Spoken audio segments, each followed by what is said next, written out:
Cebu North Bus Terminal posible nga mapabalhin sa ilang kasamtangang pwesto diha sa barangay Subang Dako. Ang Mandawi City Government nga maonin na nag-iya sa yuta nagplano nga di na i-renew ang pagpaabang sa dapit. Ang report ni Nico Serino. Human sa holiday break, balik na sa normal ang gidaghanon sa mga pasahero sa Cebu North Bus Terminal.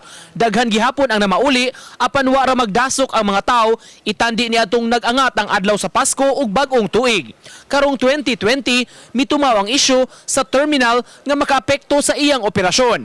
Gipahibaw ni Mandawi Mayor Jonas Cortez nga dili na i-renew sa dakbayan ang kontrata tali sa kooperatiba nga nagduma sa North Bus Terminal. Mo-expire ang 25-year rent ni ini karong Oktubre.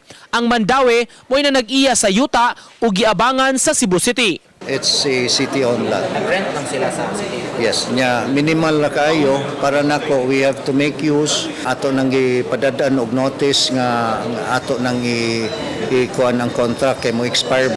Plano sa syudad, pabarugon ang mga government structures sa Maong Luna sama sa Subang Dako Barangay Hall. One of the biggest barangay sa Dakbayan Mandawi, way barangay hall kay squatter sila. Ang atong kapulisan sa Subang Dako wa sa gikuan kay dili man naila ang property. So nag-discuss naming Colonel Abella nga amo ginang gamiton ang maong North Bus Terminal.